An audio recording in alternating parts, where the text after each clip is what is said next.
श्रीमान वेंकटनाथार्य कवितार्किक केसरी वेदांताचार्यवर्यो मे सन्निधत्तां सदाहृदि रामानुजदयापात्रं ज्ञानवैराग्यभूषणं श्रीमद्वेंकटनाथार्यं वन्दे वेदान्तदेशिकं लक्ष्मीनाथसमारम्भां नाथयामुनमध्यमाम् अस्मदाचार्यपर्यन्तां वन्दे गुरुपरम्परां यो नित्यमच्युतपदाम्बुजयुग्मरुक्म व्यामोगतस्ततितरान् तृणाय मेने अस्मद्गुरोर्भगवतोस्य दयैकसिन्धोः रामानुजस्य शरणौ शरणं प्रपद्ये श्रीवत्सचिन्नमिश्रेभ्यो नममुक्तिमधीमहे यदुक्तयस्त्रयीकण्ठे यान्ति मङ्गलसूत्रतां श्रीपराशरभट्टार्यः श्रीरङ्गेशपुरोहितः श्रीवत्साङ्कसुतः श्रीमान् श्रेयसे मे अस्तु भूयसे. சுவாமி ஸ்ரீ பராசர பட்டருடைய ஸ்ரீரங்கராஜஸ்தவம் பூர்வ சதகம் அனுபவித்து கொண்டு வருகிறோம். போன ஸ்லோகம் 62வது ஸ்லோகம் நேற்றைய தினம் அனுபவித்தோம். அதில் எம்பெருமானுக்கும் பிராட்டிக்கும் சாமரம் வீசும் ஷேடிகளை பற்றி புகழ்கிறார்.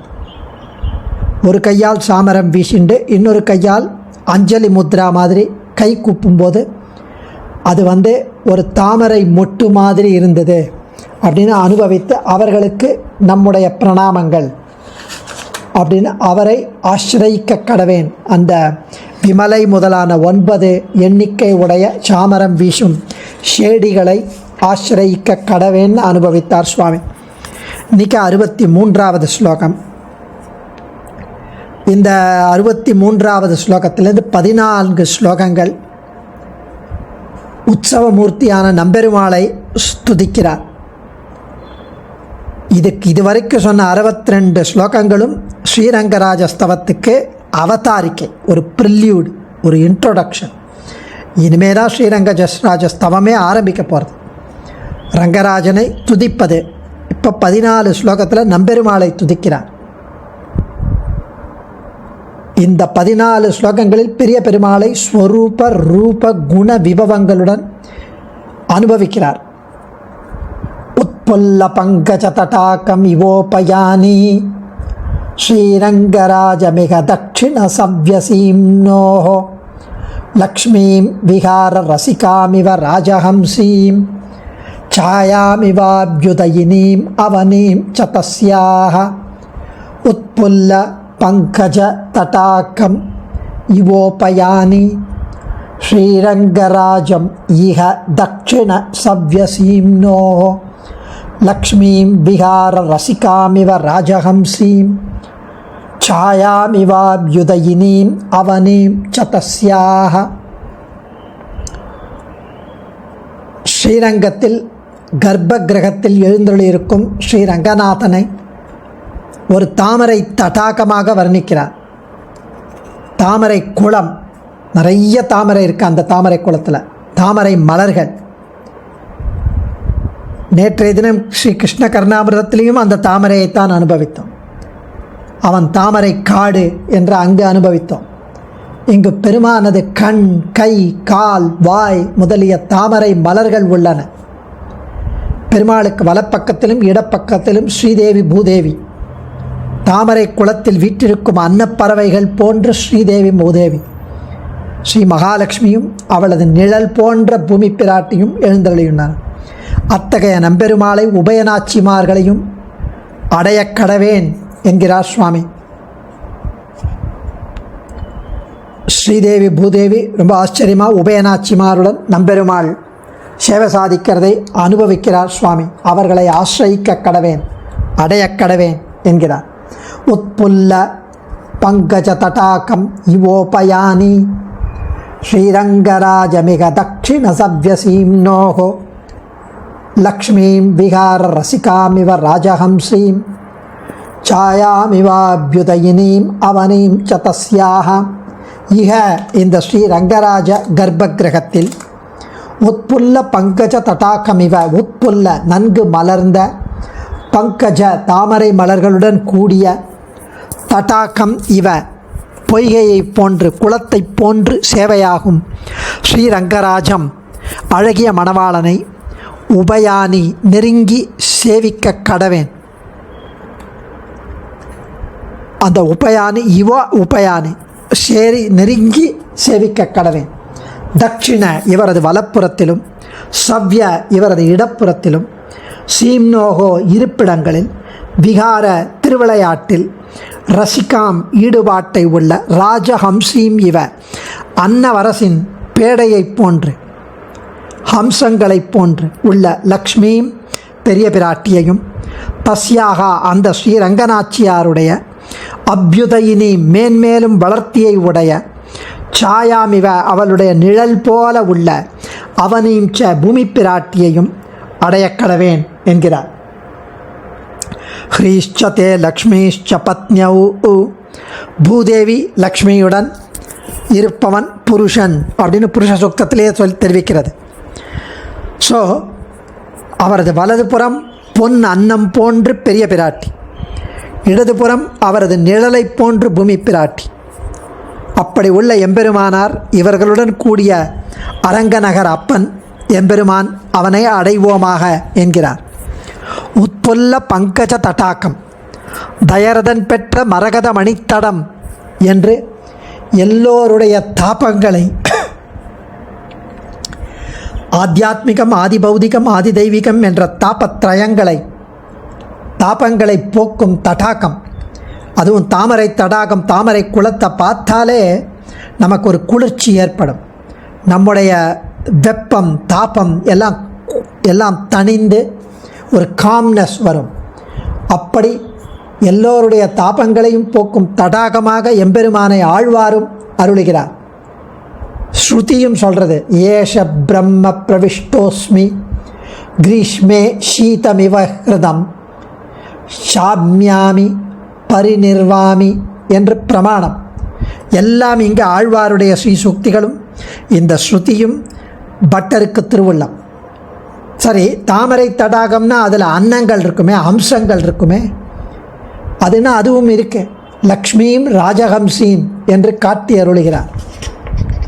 லக்ஷ்மீம் பெரிய பிராட்டியார், ராஜஹம்சீம் அன்னவரசின் பேடையை போன்று, அதுவும் திருநெடுந்தாண்டகத்தில் திருமங்கை ஆழ்வார் தெரிவிக்கிறார் தாமரை தடாகம் என்பதை. கைவண்ணம் தாமரை, வாய் கமலம் போலும், கண் இணையும் அரவிந்தம், அடியும் அக்தே. கைவண்ணம் தாமரை, திருக்கைகள் அது தாமரை, வாய் கமலம் போலும், அந்த இதழ்கள், அந்த வாய் அதுவும் தாமரை போன்று, கண் இணையும் அரவிந்தம், திருக்கண்கள் செந்தாமரை கண், அடியும் அக்தே அந்த திருவடி அதுவும் செந்தாமரை திருவடி. திருநெடுந்தாண்டகத்தில் 21வது பாசுரத்தில் ஆச்சரியமாக திருமங்கை ஆழ்வார் அனுபவிக்கிறார் தாமரை தடாகமாக இருக்கிற அவனை. அதே மாதிரி நம்மாழ்வார் 8ஆம் பத்து 5ஆம் பதிகம் 1வது திருவாய்மொழியில் மாயக்கூத்தா வாமனா வினயேன் கண்ணா, கண் கை கால் தூய செய்ய மலர்களா, ஜோதி செவ்வாய் முகிழதா, சாயல் சாமத் திருமேனி தன்பாஷடையா, தாமரை நீர் வாசத்தடம் போல் வருவானே ஒரு நாள் காண வாராயே. சாயல் சாமத் திருமேனி தன்பாஷடையா, தாமரை நீர் வாசத்தடம் போல் வருவானே ஒரு நாள் காண வாராயே. மாயக்கூத்த அழகிய ஆச்சரியமான கூத்துக்களை உடையவனே, வாமனாவதாரம் செய்தவனே, வினையேன் பாப்பியான எனக்கு மனம் விட்டு அகலாத கண்ணனே, கண் கை கால் உனது திருக்கண்கள் திருக்கைகள் திருவடி எல்லாம் தூய செய்ய மலர்களாக, சுத்தமாய் சிவந்த மலர்களா தாமரை பூக்களாக, ஜோதி செவ்வாய் முகிலதா ஜோதி ஒளி வீசுகின்ற அந்த திருப்பவளம், முகிலதா அந்த தாமரை மொட்டாக, சாயல் எங்கும் ஒளி வீசுகின்ற சாமம் பச்சை நிறமானது, திருமேனி உனது திருமேனியானது, தன் பாக அடையா குளிர்ந்த பசுமையான தாமரை இலைகளாக, தாமரை நீள் வாசத்தடம் போலே தாமரை கொடி நிறைந்த ஒரு நீண்ட ஒரு பரிமளம் வீசும் தடாகம் போலே, தாமரை நீள் வாசம் தடம் போலே, அதாவது குளிர்ந்த பசுமையான தாமரை இலைகளாக தாமரை கொடி நிறைந்த நீண்ட ஒரு பரிமளம் வீசும் சுகந்தமாக இருக்கும் மனம் வீசும் ஒரு தடாகம் போல, ஒரு பொய்கை குளம் போல, வருவான். எனக்கு வருகின்றவனே, எப்போதும் தோற்றமளிப்பவனே, வெளிக்கண்ணால் நான் பார்க்கும்படி என் மனசில் எல்லாம் தோன்றுகிறது. வெளிக்கண்ணால் காணும்படி ஒரு நாளாவது வந்தருள வேண்டும் என்கிறார் சுவாமி. ஆச்சரியமாக திருவாய்மொழியில் நம்மாழ்வார் அனுசந்திப்பதை இங்கே பட்டர் அனுசந்திக்கிறார். அவருடைய திருவள்ளம் ஆழ்வார் ஸ்ரீ சுக்திகளும் ஸ்ருதியும் தான். சாயாம் இவ அவனீம், நிழல் எப்படி பிம்பத்தை விட்டு பிரியாதோ, நம்முடைய நிழல் நம்ம கூடயே வரும். அதே மாதிரி பூமி பிராட்டி மகாலட்சுமி கூடயே இருப்பலாம், ஒற்றுமையாய் செயல்படுவாள். லௌகீக சக்களத்தி போல சக்களத்தி சண்டையெல்லாம் அங்கே கிடையாது. இங்கு பூமி பிராட்டி பெரிய பிராட்டியாருக்கு நிழலாக இருந்து அனுகிரகிக்கும் பிரகாரங்களை சுவாமி தேசிகன் பூஸ்துதியில் அனுபவிக்கிறார். 22வது ஸ்லோகத்தில் நிஷ்கண்டக பிரச்சமயோக நிஷேவணீயாம் சாயா விசேஷ பரிபூத சமஸ்ததாபாம் ஸ்வர்காபவர்க சரணிம் பவதீம் முஷந்தி ஸ்வச்சந்த சூகர வதூவம் அவதூத பங்காம்.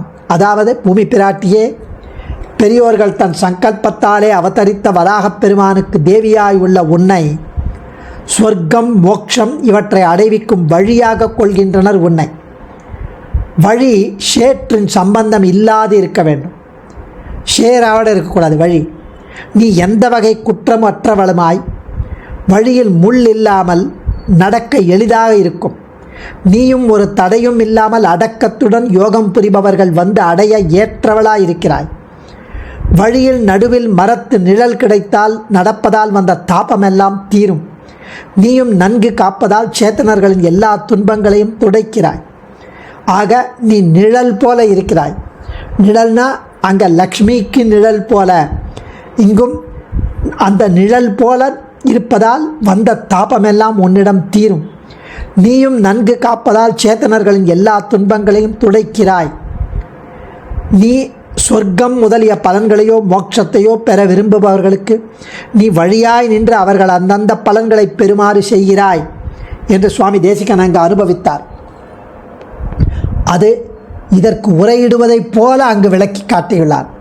அதாவது ஸ்ரீதேவியோட மகாலட்சுமியோட நிழல் போன்ற அங்கு பூமி பிராட்டி என்று ஆச்சரியமாய் வேதாந்த தேசிகனுடைய திருவுள்ளத்தில் பட்டருடைய இந்த ஸ்லோகம். அடியேன் தன்யோஸ்மி. கவிதார்க்கிக சிம்ஹாய கல்யாண குணசாலினே ஸ்ரீமதே வெங்கடேஷாய வேதாந்த குரவே நமः. ஸ்ரீ பூ லக்ஷ்மி சமேத ஸ்ரீ ரங்கநாத பரபிரம்மணே நமः.